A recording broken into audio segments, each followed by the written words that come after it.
السلام عليكم ورحمة الله وبركاته أخياري ميل بقى الدنيا دعالة كجوكتين كسو دوادا ماركالي يوسف تي في فضلا هدي هذا channel كسبسكرايب نوصار سبسكرايب نوصار هدي لسعوتين هدي يدو مهدسانتهاي كسو دو وركينا مانتا هالكان آن إذن كوغو هايو aan ku bilaabe waxaa si toos ah loogu dhawaaqay in Granit Xhaka Arsenal uu ka tagay. Fabrizio Romano ayaa kasoo waramaya, wuxuu leeyahay here we go in Granit Xhaka wuxuu ku daba dhamaaday buu leeyahay halka iyo Bayer Leverkusen. Arsenal iyo Leverkusen mar hore ay heshiiyeenba inta uu marka uu sida suuqa u furmayeyba. Bayer Leverkusen waxay Arsenal ay siin doontaa lacag isku darkeedu uu yahay 25 milyan. ciyaaryahanka 25 milyan ay Arsenal ka helayaan bixitaankiisa.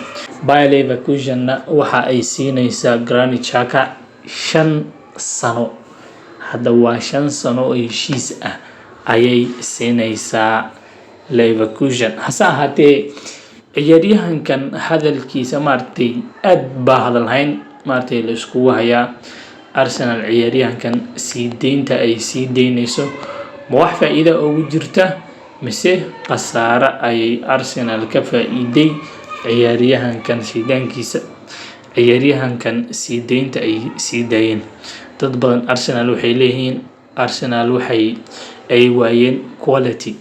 waliba waxaa leeyahay Partey hadduu baxo, haddii la isku daro xitaa Partey iyo Granit Xhaka la barbar dhigo Declan Rice iyo Kai Havertz, xitaa waxaa leeyahay ma soo gaarayaan Kai Havertz iyo Declan Rice Arsenal waxyaabihii ay u hayeen Xhaka iyo Partey ma soo gaarayaan ayaa leeyahay. Marka dad badan ayaa waxay isleeyihiin Arsenal sanadkan waxaa ku fiicneed maadaama Champions League in badan ay ka maqnaayeen ay kusoo noqdeen in Partey iyo Xhaka ay hayaan labada khad ee waxaa waaye hadda Arsenal u joogo oo Champions League hadda ka hor soo dheelay waay. Declan Rice weligii Champions League ma arkin.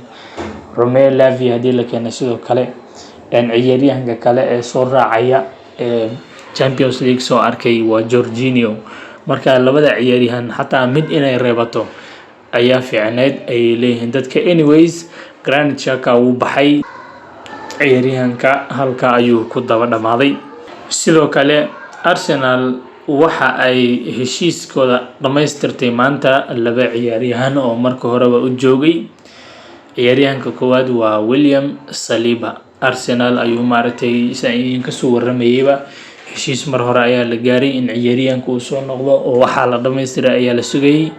ciyaaryahanka isna maanta ayaa la dhameeyay wax walbo ilaa 2028 ay isaguna Arsenal ay ka saxiixday. so far ilaa hadda Arsenal Gabriel ay ka saxiixday, Gabriel Martinelli ay ka saxiixday, Ramsdale ayaa saxiixay, Saka ayaa saxiixay, haddana maanta Saliba ayaa saxiixay. sidoo kale waxaa Arsenal maanta iyaduna ay ka saxiixsay heshiis gaaraya ilaa 2028 ciyaaryahanka Reece Nelson asna waa uu saxiixay, waa uuna joogayaa. ciyaaryahanka meel uma socdo. Arsenal markii hore ay usoo bandhigtay heshiiska qandaraaska ay kusii wadi lahaayeen sii joogitaanka Arsenal ciyaaryahanka uu la joogay waa uu diiday. hase ahaatee waxaa lagu qanciyey dib dambe in ciyaaryahanka uu joogo oo booskiisana uu heli doono oo u dagaalami doono. isna ciyaaryahanka Arsenal 4 sano way ka saxiixday ilaa 2028 Arsenal ayuu la joogi doonaa. welibana wuxuu haystaa option ah in uu sanad kale uu ku sii darsan karo. labada ciyaaryahan maanta ay saxiixeen warkooduna waa halka. hase ahaatee Arsenal maxaa ay plan gareynaysaa? Arsenal maxay isku dayi doontaa inay samayso saxiixyadan kadib? maxay Arsenal qorshaheedu waa maxay isku dayi doontaa inay saxiixdo?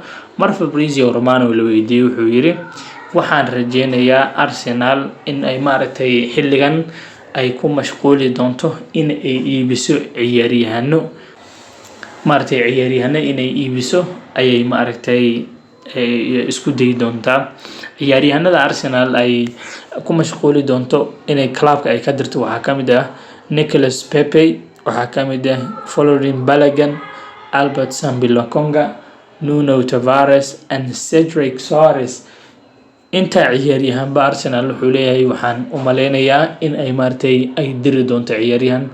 Waxaa laga yaabaa Lokonga oo kale inuu loan uu ku baxo, laakiin ciyaaryahanada kale wuxuu leeyahay waxaan u maleynayaa in Arsenal ay iibin doonto, inkastoo aan is leeyahay Nuno Tavares Arsenal inaysan iibin doonin ayaa u maleyn. Mar kale waa laga yaabaa inay loan u dirto ama ay isku daydo in ay maartay ayba hayso, laakiin ciyaaryahanada kale iyaga suuqa ay yaalaan oo waa la iibinaya ayaa leeyahay.